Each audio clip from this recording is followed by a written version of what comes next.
Damai sejahtera. Amin. Engkaulah Tuhan yang kami agungkan dan kami tinggikan. Dan kesempatan sore ini oleh karena kemurahan-Mu yang sudah boleh menghimpunkan kami ada di tempat ini untuk kami datang beribadah kepada Tuhan. Dan saatnya kami mau menerima kebesaran firman-Mu. Biarlah firman-Mu terus boleh memberkati setiap kehidupan kami. Amen. Ya Tuhan, urapi kami dalam mendengar firman-Mu. Urapi juga hamba-Mu yang Tuhan percayakan menyampaikannya sore hari ini. Kami siapkan hati kami dan kami sambut kebenaran firman-Mu. Dalam nama Tuhan Yesus kami bersyukur dan kami berdoa. Haleluya, haleluya. Amin, amin. Puji Tuhan, silakan duduk Bapak Ibu Saudaraku yang dikasihi Tuhan. Haleluya. Salam sejahtera bagi kita semuanya. Shalom.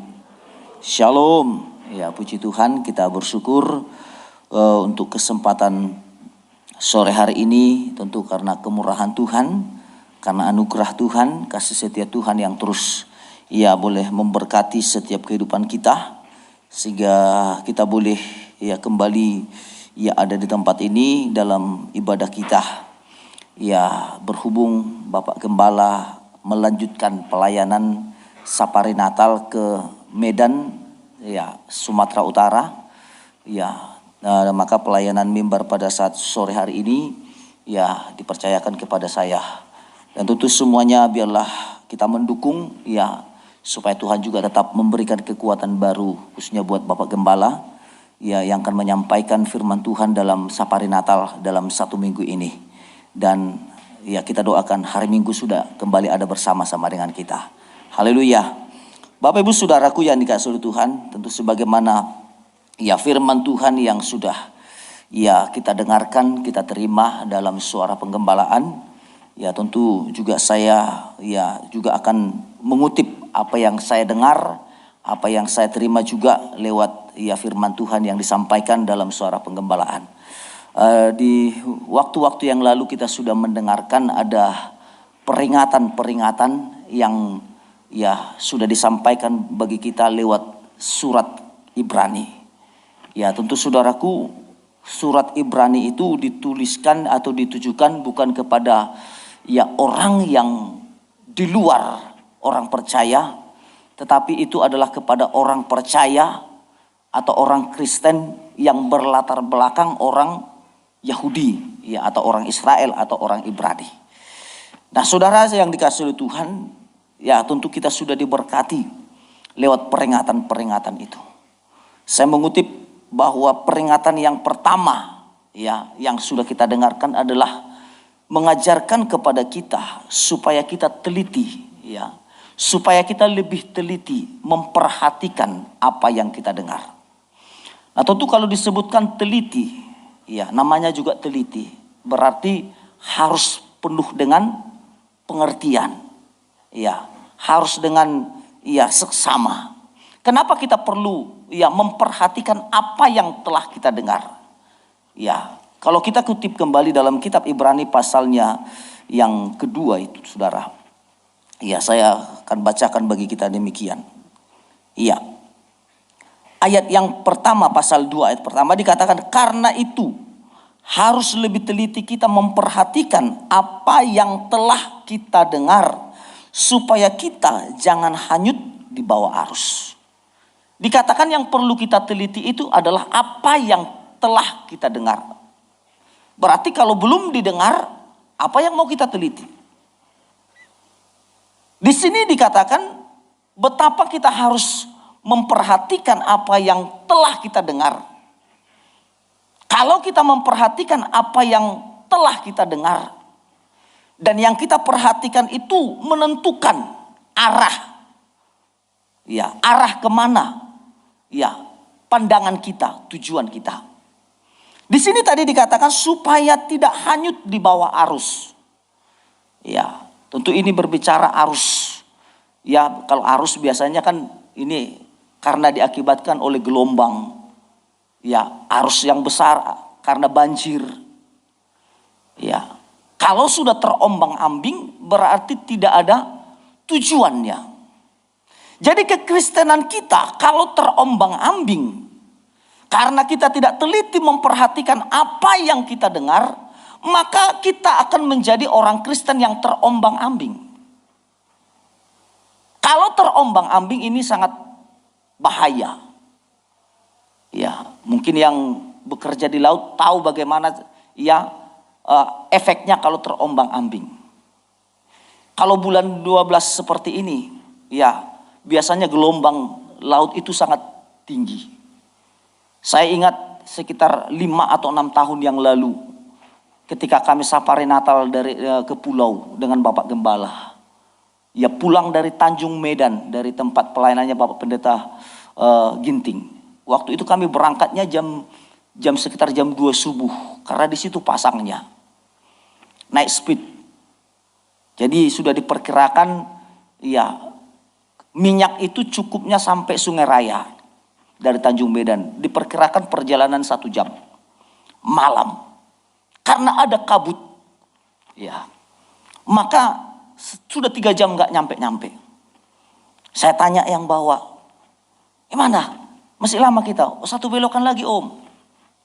Pak Pardede pun sudah bilang, ini kita sudah lewat. Oh enggak om, 1 belokan lagi. Terus 1 belokan lagi, sampai 3 jam 1 belokan nggak sampai. Akhirnya habis minyak.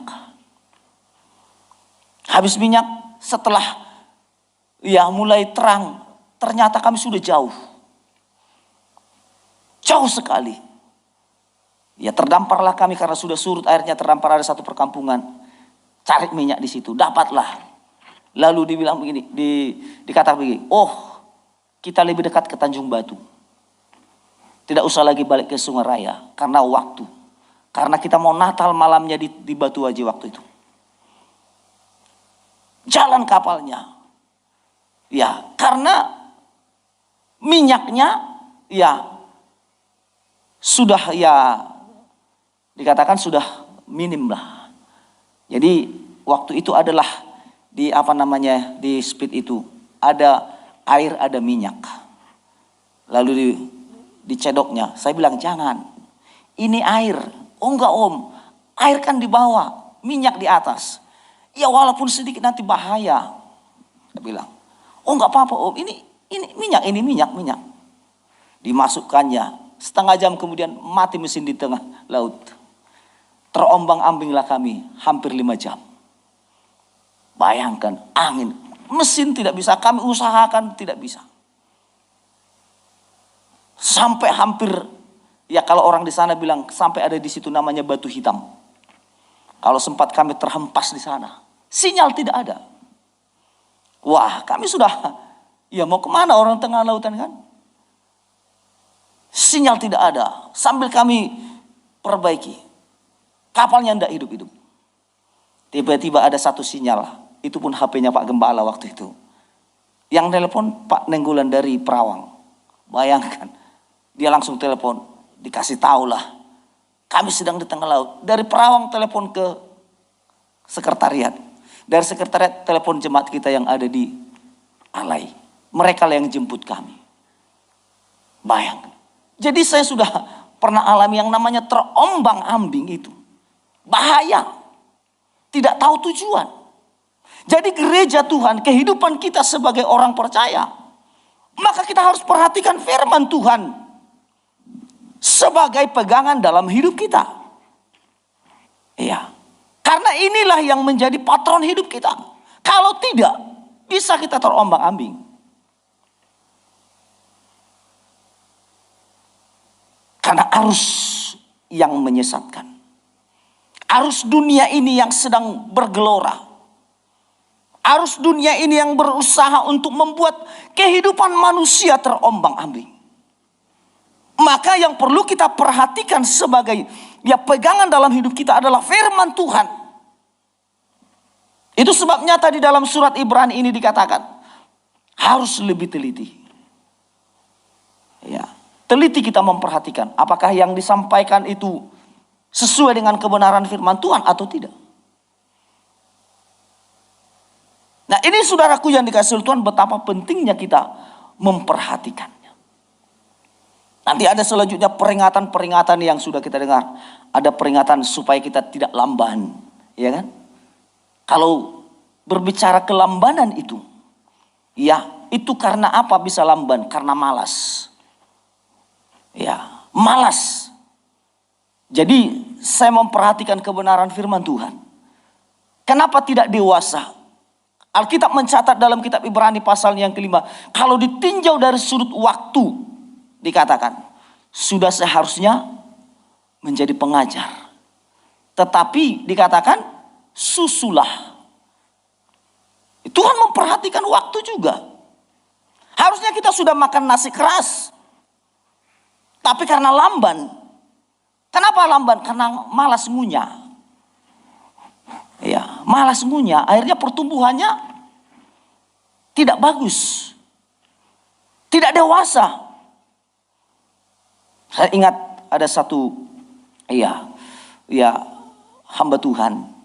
Saya ingat putrinya sudah umur 5 tahun makan bubur terus. Putrinya 5 tahun makan bubur terus. Saya bilang, kenapa makan bubur, Inang?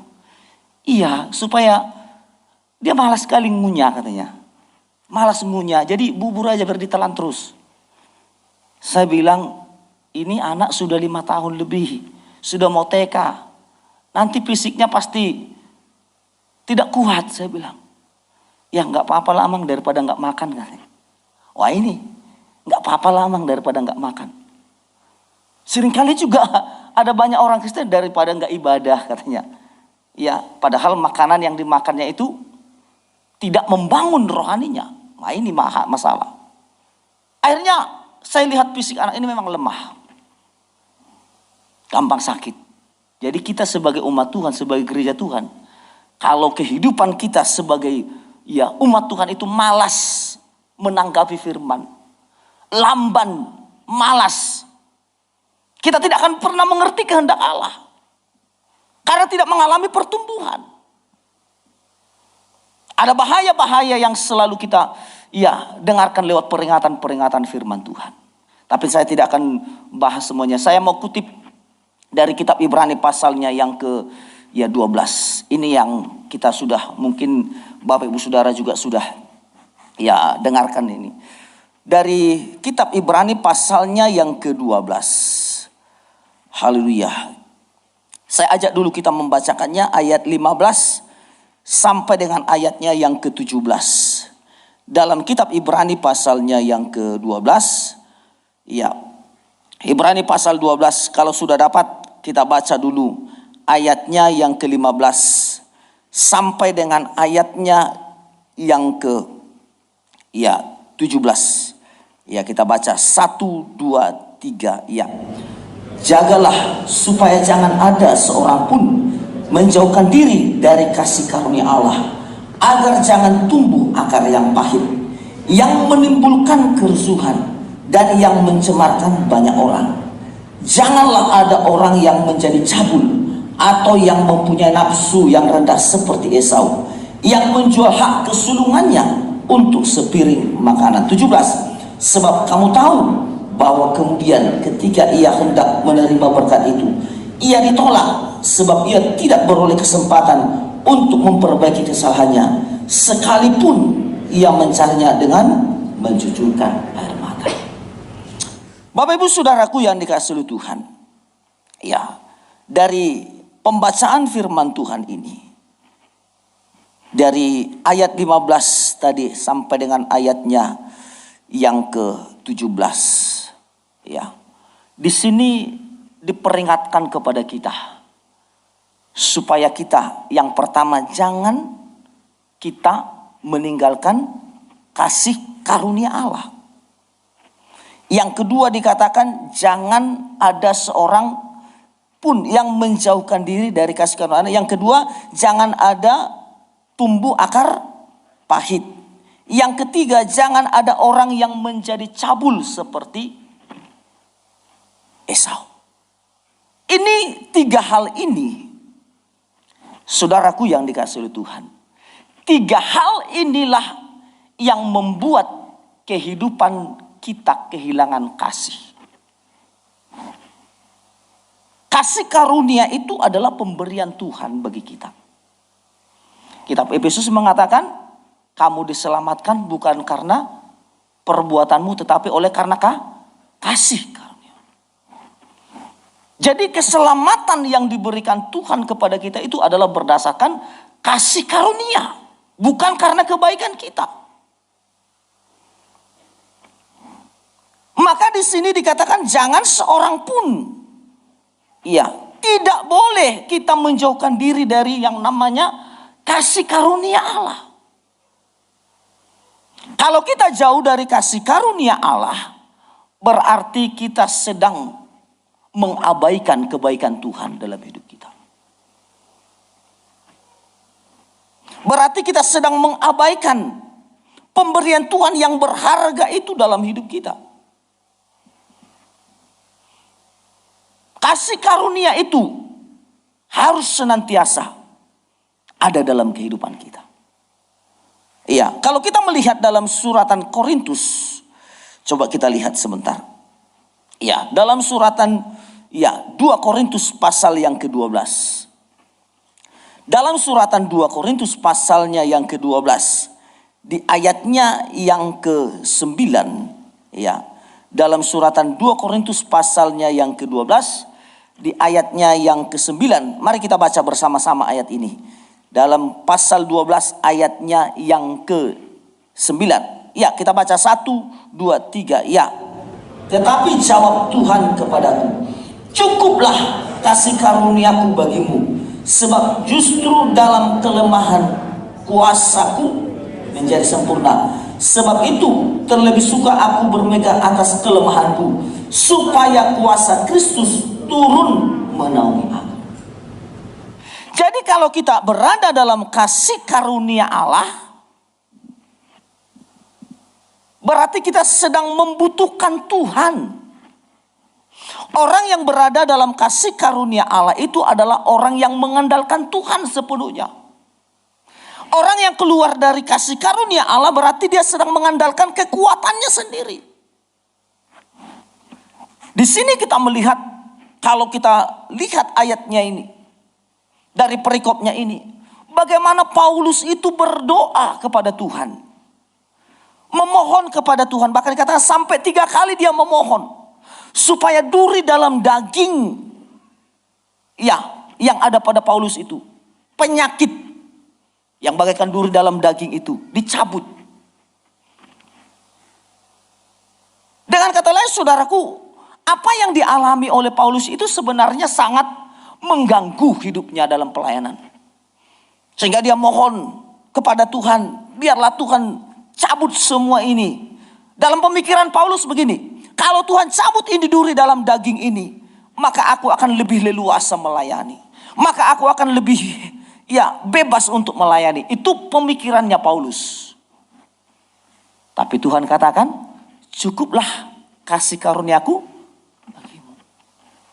Jadi kalaupun kita mungkin punya kekurangan, mungkin punya keterbatasan seperti mungkin Paulus ini, jangan berkecil hati. Sebab apa, saudaraku? Sebab ada kasih karunia Allah yang melengkapi kehidupan kita. Sehingga keterbatasan kita itu bisa diatasi hanya oleh karena kasih karunia Allah.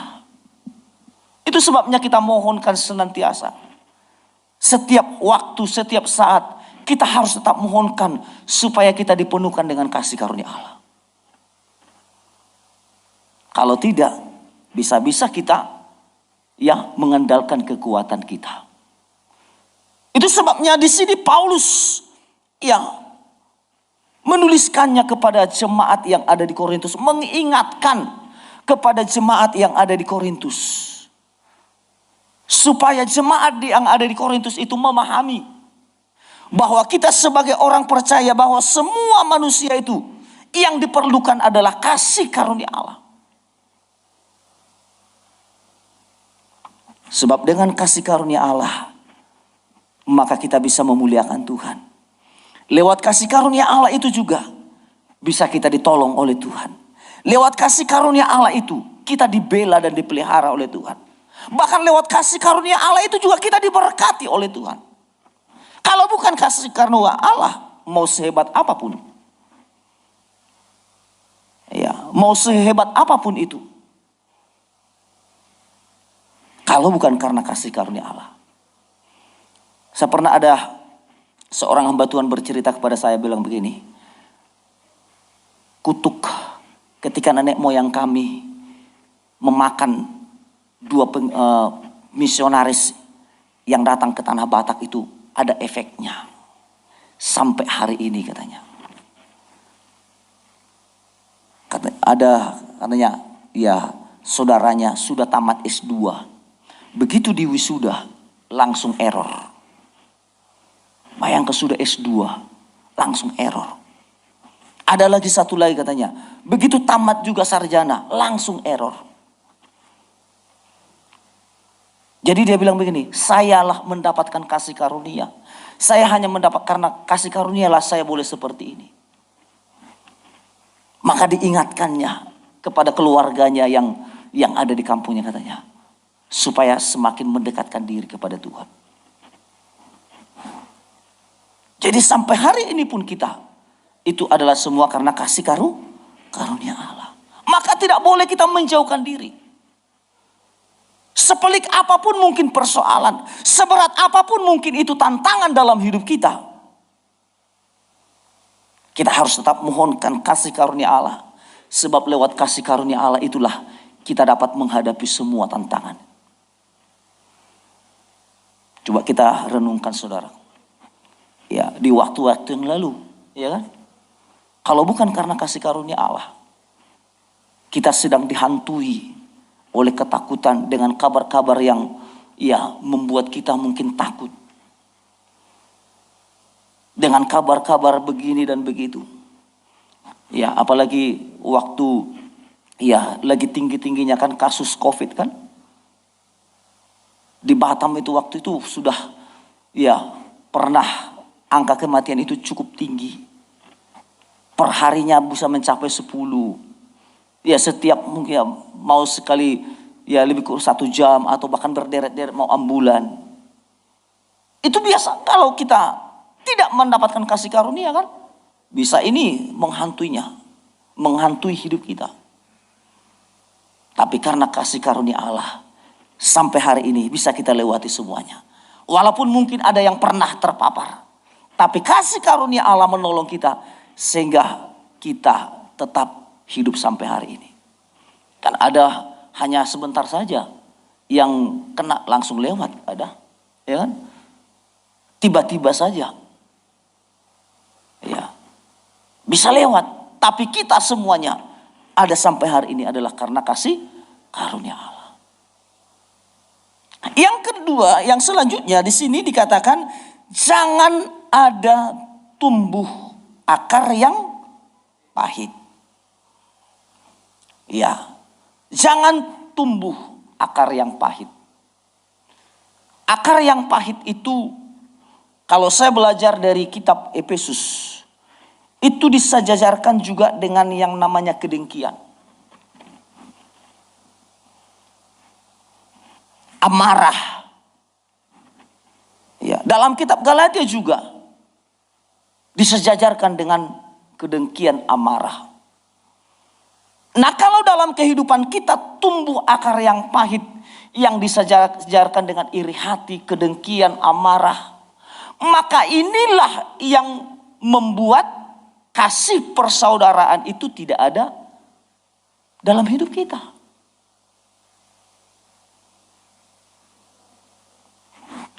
Tema Natal yang disampaikan oleh Bapak Gembala juga, yang akan disampaikan juga Natal kita adalah kasih Kristus mendorong persaudaraan. Dan ini juga tema Natal nasional kita, bukan hanya di GBI. Ya, Gereja Betel Indonesia juga mengambil tema ini.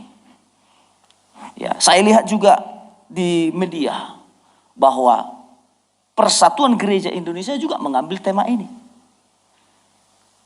Bahwa kasih Kristus mendorong persaudaraan. Ya. Nah, kalau tidak ada kasih, berarti yang ada kebencian, amarah, dengki. Nah, kebencian, amarah, dengki, inilah yang juga membuat ada akar pahit.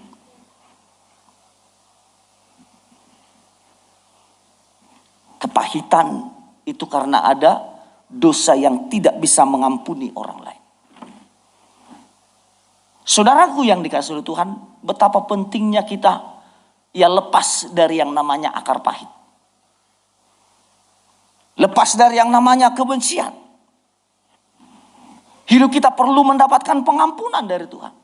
Dalam kitab Matius, saudaraku yang dikasihi oleh Tuhan, Yesus pernah yang mengajarkan tentang pengampunan dosa.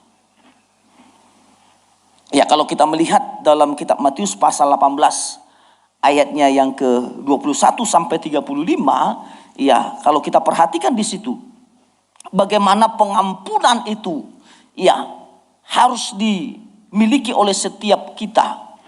Ya, kalau tidak ada pengampunan, maka sebenarnya kita adalah manusia yang harus binasa. Coba kita lihat sebentar. Ya, dalam kitab Matius pasalnya yang ke-18 ayat yang ke-21, di sini tentang pengampunan. Ya, tentang pengampunan. Nah, saudaraku yang dikasihi oleh Tuhan, di sini bahwa berbicara kerajaan sorga itu adalah seumpama orang yang hendak mengadakan perhitungan. Ya, perhitungan kepada hamba-hambanya. Perhitungan ini perhitungan tentang utang. Kalau di sini digambarkan utang, ya, utang dosa manusia itu yang digambarkan dengan, kalau nilai uangnya di sini disebutkan 10.000 talenta.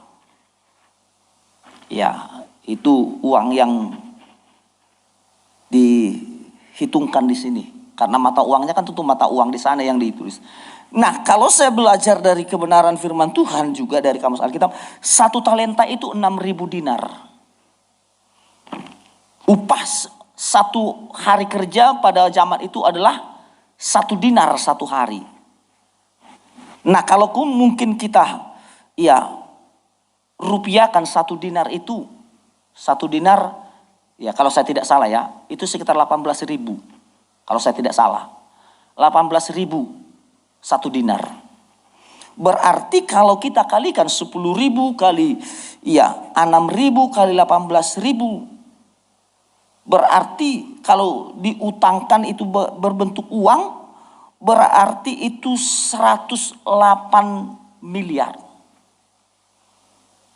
Nah, sementara 1 tahun berapa hari? 365 hari. Ya, mau umur 1.000 tahun pun kita nggak bisa membayarnya kalau dihitung dengan hitungan uang. Maka di sini dikatakan ketika berbicara pengampunan itu, ya, di sini ketika Petrus bertanya bagaimana bagaimana kita mengampuni. Dikatakan di sini ada kata 77 kali 7 kali. Artinya pengampunan itu tidak terbatas. Kenapa Tuhan mengajarkan pengampunan itu tidak terbatas? Supaya jangan ada akar yang pahit. Supaya kasih persaudaraan itu terjalin. Kalau kasih persaudaraan itu sudah hancur, maka akan berakibat buruk. Ya, contohnya Kain dan Habel kan. Kain dan Habel itu rusak kasih persaudaraannya, sehingga Kain membunuh Habel. Esau rusak juga kasih persaudaraannya. Karena yang pertama dia menjauhkan diri dari kasih karunia yang diberikan kepadanya. Kasih karunianya apa? Kasih karunia kepada Esau kan sebenarnya dia adalah sebagai seorang anak sulung. Tapi Dia sepele dengan kasih karunia sebagai anak sulung itu. Dia jual dengan hanya semangkuk kacang merah. Ketika dia kehilangan hak kesulungan itu, karena sudah diambil oleh Yakub. Ya, setelah diambil oleh Yakub, maka dia baru menyesal, timbullah yang namanya kebencian. Jadi saudaraku yang dikasihi oleh Tuhan, ya, jangan sampai ada akar pahit. Kalau dalam kitab Efesus, coba kita lihat sebentar. Dalam kitab Efesus pasal yang keempat. Ya, dalam kitab Efesus pasal 4. Haleluya. Coba kita lihat. Dalam kitab Efesus pasal yang keempat. Kita perhatikan. Iya. Dalam kitab Efesus pasal yang keempat. Sebenarnya kalau dari perikopnya itu mulai ayat 17. Iya. Tetapi saya mau ajak kita dulu membacakannya ayat 31 saja sampai 32. Efesus 4 ayat 31 sampai dengan ayat 32. Kalau sudah ketemu, ya, mari kita baca bersama-sama. 1, 2, 3, ya. Segala kepahitan, kegeraman, kemarahan, pertikaian, dan fitnah hendaklah dibuang dari antara kamu. Demikian pula segala kejahatan. Terus, tetapi hendaklah kamu ramah seorang terhadap yang lain, penuh kasih mesra dan saling mengampuni, sebagaimana Allah di dalam Kristus telah mengampuni kamu. Jadi ini adalah ciri manusia baru. Ya. Orang yang tidak dikuasai oleh akar pahit berarti adalah orang yang sudah dibaharui, yang sudah mengalami tanda pembaharuan. Kalau kita sudah mengalami tanda pembaharuan, maka akar pahit itu tidak akan bisa bercokol lagi dalam hidup kita. Karena apa tadi dikatakan? Kalau kita sudah perhatikan tadi dalam pembacaan ini, ya, karena orang yang dibaharui itu dikatakan sudah membuang kepahitan, amarah, ya. Bahkan di sini dikatakan orang yang sudah dibaharui itu adalah orang yang ramah, ya kan? Ramah terhadap seorang terhadap yang lain.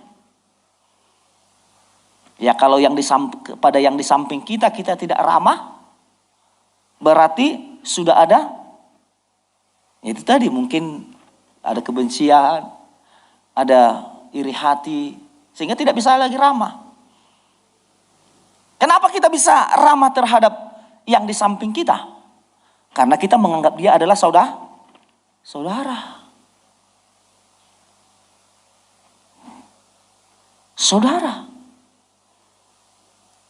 Ya. Jadi saudara itu, ya, Bapak Gembala juga tadi mengatakan itu, ya, saudara karena dari satu kandungan. Ya, mungkin secara jasmani kita memang tidak satu kandungan kan? Ya. Karena kita di sini ada yang dari suku Jawa, ada yang dari suku, ya, Batak, Karo. Ya, mana mungkin kita kalau secara jasmani satu kandungan. Tetapi kita satu kandungan karena ada benih firman. Jadi benih firman itulah yang membuat kita menjadi saudara. Itu sebabnya dalam kitab Ibrani dikatakan Yesus datang ke dalam dunia ini dan dia tidak malu menyebut kita saudaranya. Yesus saja tidak malu menyebut kita saudaranya. Kenapa? Karena ada benih. Itulah benih firman Tuhan. Benih pengajaran yang kita terima. Itu sebabnya tadi di awal saya katakan perlu kita teliti. Benih apa yang kita dengar? Tentu harus benih pengajaran yang terus mendorong kita untuk kita memiliki hidup di dalam kasih karunia Allah. Jadi ini harus kita pahami. Jangan sampai, ya, akar pahit itu menguasai. Karena dikatakan kalau ada akar pahit itu akan mencemarkan bukan hanya orang yang punya akar pahit itu, tapi orang lain pun bisa cemar. Contohnya si A, ya kan? Si A itu punya akar pahit kepada si B. Lalu dia ketemu dengan si C. Oh, dia ngomongin si B. Oh, begini si anu. Akhirnya apa? Yang diceritakan itu atau si C itu terpengaruh. Oh, begitunya rupanya. Oh, begitu rupanya. Oh, aku baru tahu. Lalu yang ini diceritakan lagi. Akhirnya apa? Bukan hanya mencemarkan tapi menciptakan kerusuhan. Akhirnya terjadilah pertengkaran. Karena saling menjelekkan, karena tidak ada perdamaian. Wah, maka bisa satu kampung kan heboh kan? Nah, itu. Jadi perlu kita pahami, ya jangan sampai ada akar pahit, maka perlu kita hidup terus dalam tanda pembaharuan. Ya, orang yang dibaharui itu tentu memiliki ciri. Saya sampaikan ya dalam renungan di radio kita, orang yang sudah mengalami tanda pembaharuan itu memiliki ciri. Yang pertama, memiliki kuasa sebagai anak Allah. Yang kedua, dapat melihat kerajaan Allah. Yang ketiga, dikendalikan oleh Roh Allah. Yang keempat, dapat mengamalkan kebenaran itu dalam hidupnya. Itu ada ciri-cirinya. Mengamalkan kebenaran. Ya, kebenaran itu harus kita amalkan dalam hidup kita. Supaya lewat kebenaran yang kita amalkan itu, hidup kita ini terus dibaharui. Baru hidup di dalam kasih. Oleh sebab itu saudaraku yang dikasihi oleh Tuhan, ya di sini kita melihat sekali lagi jangan ada tumbuh akar yang pahit. Bagaimana caranya supaya kita tidak ditumbuhi oleh akar pahit itu? Jangan menjauhkan diri dari kasih karunia Allah. Esau menjadi cabul, ya, juga karena keluar dari kasih karunia Allah. Digambarkan di sini Esau itu menjadi cabul. Ya, cabulnya di sini bukan karena dia ya selingkuh atau apa, enggak. Tapi perilakunya Esau itu bisa disejajarkan dengan perilaku orang cabul. Karena sudah menjual hak kesulungannya. Saya baca ada satu artikel bilang begini, hak kesulungan itu adalah tanggung jawab. Ya, hak kesulungan itu tanggung jawab dikatakan.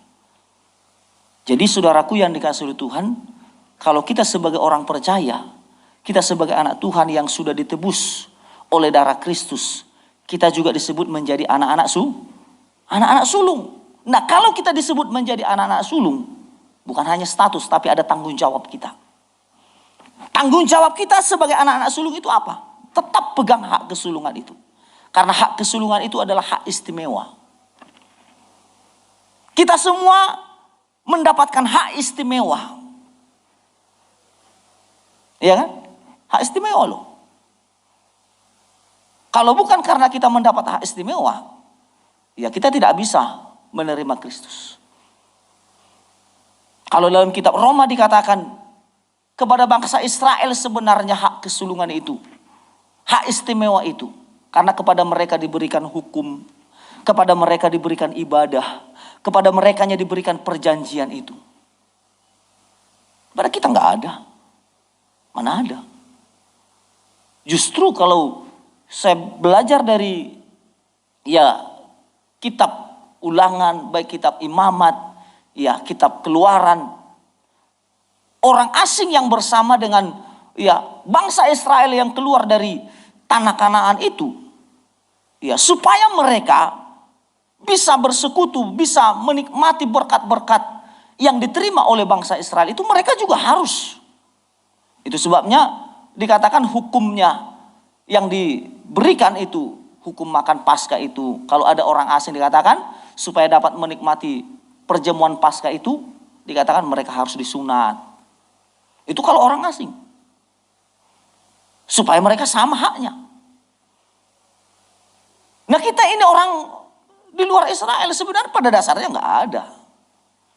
Tetapi karena kasih karunia itu tadi, karena bangsa Israel menolak kasih karunia itu. Saya katakan menolak kasih karunia itu.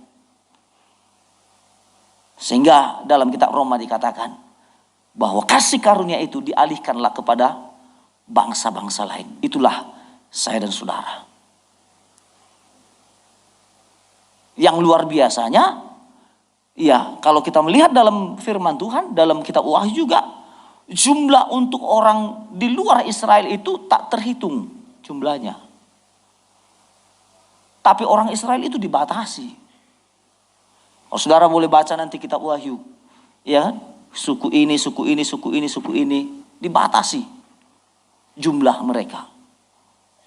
Tapi kalau dikatakan bangsa lain itu tidak terbatas. Itu sebabnya dikatakan bangsa lain itu suaranya ketika memuji Tuhan itu bagaikan desau air bah. Karena jumlahnya tidak terbatas. Itulah kasih karunia yang kita terima dan yang kita miliki.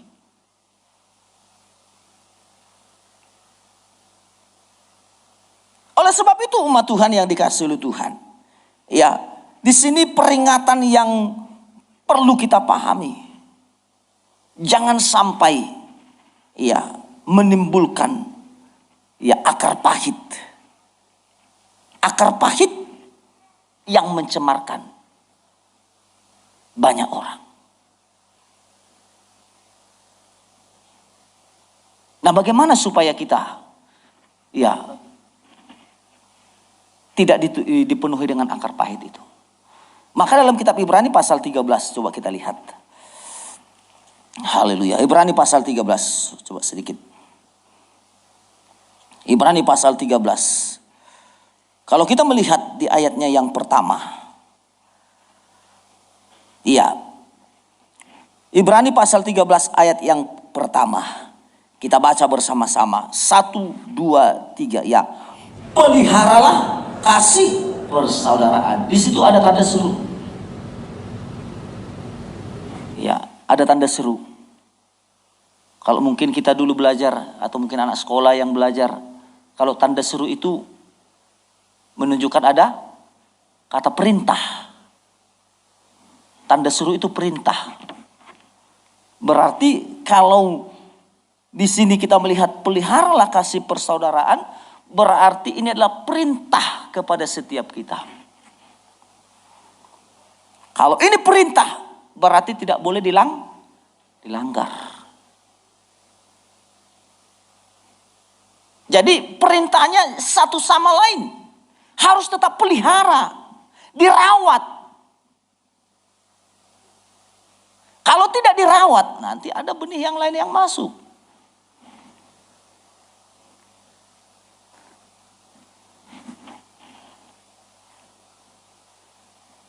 Nah, oleh sebab itu saudaraku yang dikasihi oleh Tuhan, ya, kalau disebutkan di sini, jangan ada akar yang pahit yang menimbulkan kerusuhan, yang mencemarkan juga orang lain.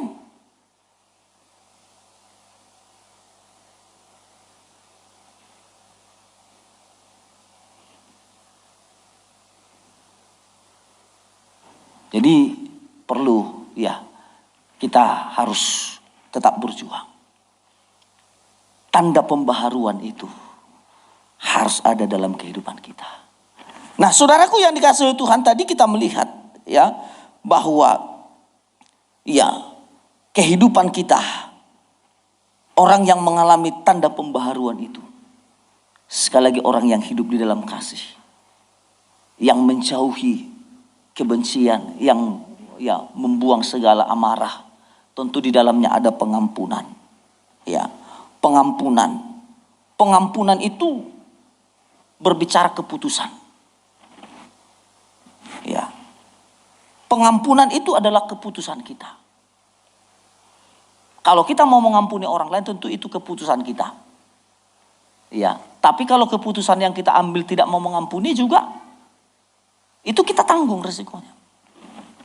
Itu sebabnya, saudaraku yang dikasihi oleh Tuhan, di sini kita melihat ya Dalam kitab Yakobus pasalnya yang kelima ayat 16.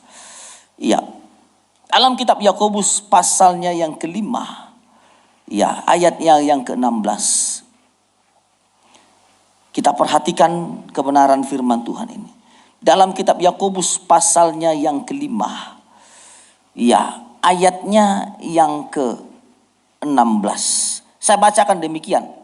Karena itu, hendaklah kamu saling mengaku dosamu dan saling mendoakan supaya kamu sembuh. Doa orang yang benar bila dengan yakin didoakan sangat besar kuasanya. Di sini dikatakan hendaklah kamu saling mengaku dosamu. Kalau dikatakan saling mengaku dosa berarti ada saling mengampuni. Doa orang benar. Ya, jadi doa yang didengar itu adalah doanya orang benar. Siapa orang benar itu? Orang yang sudah dibaharui. Siapa orang benar itu?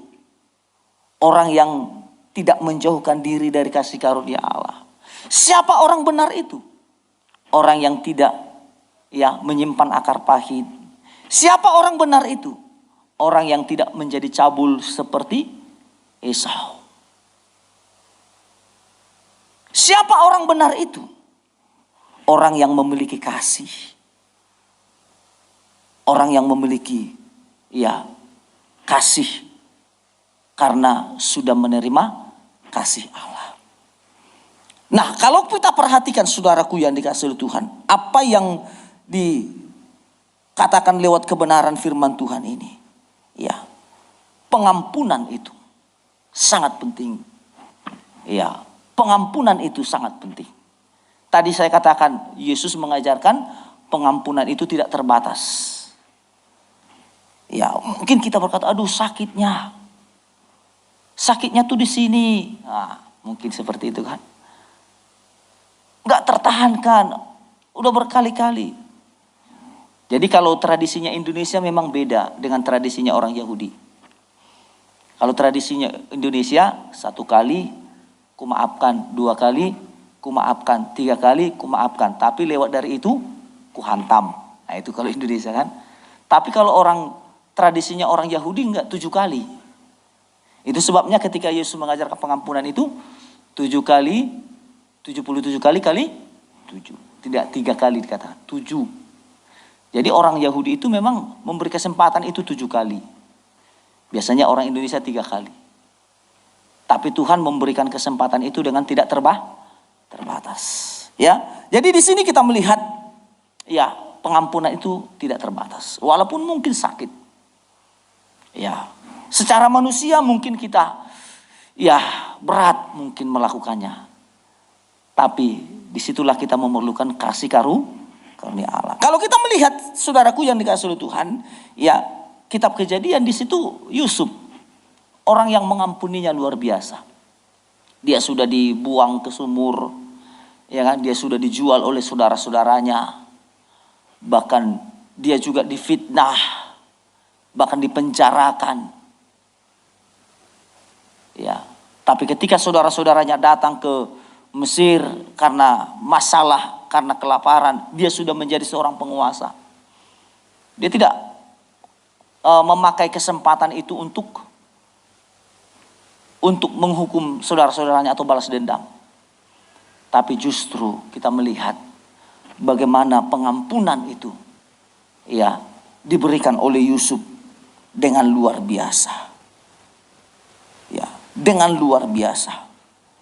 Oleh sebab itu saudaraku yang dikasihi Tuhan, lewat peringatan-peringatan dari firman Tuhan yang terus boleh kita terima, tentu mempunyai tujuan supaya kehidupan kita terus terbangun, bisa menikmati kasih karunia yang luar biasa dari Tuhan. Supaya kita juga menerima berkat-berkat Tuhan.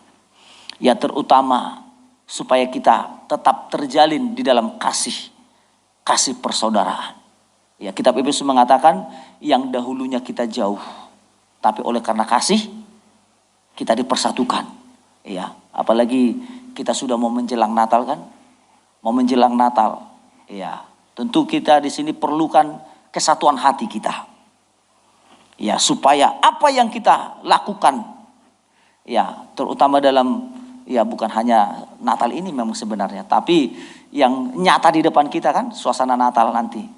Ya, tanggal 20 di sini ya, tanggal 20. Ya. 19. Oke, ya tanggal 19. Ya, tentu ya walaupun mungkin undangan kita ya mungkin tidak banyak nanti dari luar atau mungkin ya hanya kita, tapi itu perlu kita membuat sesuatu yang baik untuk kemuliaan Tuhan. Ya walaupun mungkin nanti yang disiapkan sederhana, ya ini perlu kita jalin bersama-sama. Supaya apa? Supaya lewat kasih persaudaraan kita, ya apa yang mungkin secara manusia sangat berat, tetapi bersama-sama kita bisa akan menanggungnya. Pepatah saja mengatakan bersatu kita teguh. Dalam satu kesatuan, apalagi kita dalam Tuhan, dalam satu kesatuan sebagai kita saudara, ya oleh karena ada kasih saudara, kasih Philadelphia itu, maka berat pun itu mungkin persoalan kalau kita tanggung bersama, karena ada Tuhan bersama dengan kita. Ya pasti Tuhan menolong kita, semua pasti akan bisa kita laksanakan. Tentu intinya itu tadi, jangan sampai ada akar pahit, jangan sampai ada sesuatu yang mungkin ya masalah yang kecil, jangan ya diperbesar. Atau masalah, bahkan kalau ada masalah sebenarnya justru harus kita selesaikan supaya tidak ada masalah. Itu membuktikan kita adalah orang-orang yang dibaharui, orang yang sudah mendapatkan kasih karunia. Oleh sebab itu Bapak Ibu Saudaraku yang dikasihi Tuhan, ya biarlah lewat kebenaran firman Tuhan ini tetap mendorong kita, ya menguatkan kita, supaya lewat peringatan-peringatan itu kita dapat memahami apa yang menjadi tujuan Tuhan dalam hidup kita. Supaya kita sampai kepada puncak rencana Tuhan. Mari kita perhatikan kebenaran firman Tuhan yang sudah kita dengarkan. Dan jangan kita keluar dari kasih karunia Allah. Supaya kita tetap mendapatkan pemeliharaan dari Tuhan. Saya batasi sampai di sini firman Tuhan. Kita tutup Alkitab kita. Mari kita datang kepada Tuhan. Haleluya. Haleluya. Mari kita datang kepada Tuhan. Kita mau menyembah Dia. Terima kasih Tuhan. Haleluya. Saya rindu kita angkat satu pujian. Kasih dari surga memenuhi tempat ini. Mendapatkan peringatan-Mu Tuhan, itu berarti karena Engkau sayang kepada kami Tuhan. Kalau kami masih diperingatkan lewat firman-Mu, membuktikan kami adalah milik kepunyaan-Mu, supaya kami tidak jatuh Tuhan. Kalau kami mendapatkan peringatan-Mu, membuktikan kami adalah umat-Mu Tuhan. Terima kasih Bapa Tuhan, terima kasih. Yang menjadi masalah adalah ketika kami tidak lagi diperingatkan Tuhan. Terima kasih buat sore ini. Terima kasih buat firman-Mu yang sudah memperingatkan kami. Biarlah tetap terus kami lebih lagi Tuhan, untuk boleh memperhatikan setiap firman-Mu. Bahkan biarlah kami tetap ada di dalam kasih karunia Allah. Sebab lewat kasih karunia itulah kami mendapatkan pengharapan di dalam Tuhan. Amen. Sebab pengharapan di dalam Tuhan tidak pernah mengecewakan kami Tuhan. Terima kasih Bapa, terima kasih Tuhan. Terima kasih Yesus. Hamba-Mu sudah selesai berbicara, menyampaikan firman-Mu dalam keterbatasan dalam memaparkan firman-Mu. Tapi kami yakin dan percaya kuasa Roh Kudus-Mu tidak akan pernah terbatas Tuhan, untuk memberikan kami pengertian dan untuk tetap terus boleh menanamkan, menumbuhkan firman-Mu itu di dalam setiap kami. Berkati kami umat-Mu juga yang mendengar firman-Mu, kaum bapa, kaum ibu, bahkan muda-mudi remaja sampai kepada anak-anak. Tuhan tetap menolong, Tuhan tetap memberkati. Berkati yang melayani pada sore hari ini Tuhan, sebagai pemimpin pujian, singer yang memainkan musik, semua yang terlibat dalam pelayanan sore hari ini, biarlah kiranya juga Tuhan memberkati. Sehingga lewat pelayanan ini juga kami boleh dapat merasakan kasih Allah dalam hidup ini. Persembahan umat-Mu juga yang sudah dibawa, biarlah kiranya juga Tuhan memberkati. Bahkan rencana Natal Tuhan yang akan dilaksanakan di tempat ini juga. Oh Tuhan, tanggal 19 kami serahkan dalam tangan-Mu. Tuhan yang tetap campur tangan, Tuhan yang berkarya dan beracara, Tuhan yang telah boleh menyatukan setiap umat-Mu Tuhan. Apapun yang mereka perencanakan dan persiapkan, biarlah semuanya guna hormat kemuliaan bagi nama Tuhan saja. Terima kasih Tuhan. Khususnya kami juga berdoa buat hamba-Mu Gembala Sidang kami dalam pelayanan di Kota Medan sekitarnya, dalam safari Natal kami serahkan dalam tangan-Mu. Tuhan memberkati, Tuhan memberikan kesehatan, kekuatan baru. Bahkan Ibu Gembala, bahkan tim yang bersama-sama juga, Tuhan tetap kiranya memberkati. Terima kasih Bapak, terima kasih Tuhan. Dan sore hari ini juga kami akan berdoa dalam permohonan doa dari Ibu Monika dan anak-anak yang akan berangkat ke Kota Medan pada hari Selasa, supaya Tuhan menyertai di perjalanan, supaya Tuhan yang melindungi, dijauhkan dari segala roh celaka apapun itu, sehingga mereka boleh tiba bertemu dengan keluarga yang ada di Medan dengan tidak kekurangan sesuatu apapun. Oleh sebab itu tutup bungkus mereka dengan kuasa darah-Mu, sehingga mereka juga tetap berada dalam perlindungan Tuhan. Dan umat-Mu juga yang boleh ada pada hari ini juga Tuhan tetap memberkati.